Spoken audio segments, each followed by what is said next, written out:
ধলাই জেলার গঙ্গানগর থানার বড় সাফল্য। গন্ডাছড়া আমবাসা সড়কের পুনর্জপাড়ায় এলাকায় চেকিং চলাকালীন শনিবার দুটি গাড়ি থেকে মোট 547 কেজি শুকনো গাঁজা উদ্ধার করেছে পুলিশ।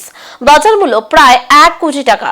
সূত্রের খবর, পুলিশ জানায় গাড়ি দুটিকে সিগন্যাল দেওয়া হলে অমান্য করে দ্রুত পালানোর চেষ্টা করে। পরে ধাওয়া করে পুনর্জপাড়ায় গাড়িগুলো আটক করা হলেও চালকরা পালিয়ে যায়। আমবাসা মহকুমা পুলিশ আধিকারিক নিরূপণ দত্ত জানান, চাকমাঘাট দিক থেকে গাঁজা নিয়ে আমবাসার পথে আসছিল গাড়ি দুটি। ঘটনায় এনডিপিএস আইনে মামলা রুজু করেছে গঙ্গানগর থানা।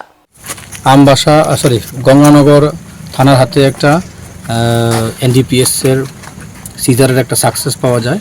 দুটো গাড়ি, টাটা হ্যারিয়ার এবং হুন্ডাই ভ্যানু, আমাদের গঙ্গানগর নাকা, যেটা গন্ডাছড়া বা চাকমাঘাট থেকে আসছিল, আমাদের নাকা ক্রস করে চলে যায় সিগন্যাল না মেনে। তো অ্যাকর্ডিংলি আমাদের পুলিশের নাকাটা থাকা পুলিশ অফিসার পিছু ধাবা করে অনেক খোঁজাখুঁজির উপর পূর্ণজয়পাড়া একটা নির্জন জায়গাতে গাড়ি দুটো রেখে ড্রাইভাররা পালিয়ে চলে গেছে। তো আমাদের এনডিপিএসের সিজারের প্রসিডিউর, লফুল প্রসিডিউর মেনে ওসি এবং অফিসার যারা আছেন, টিসিএম, বিডিও সাহেব, ইন্ডিপেন্ডেন্ট উইটনেসের সামনে আমরা গাড়িটা খুলে চেক করলাম।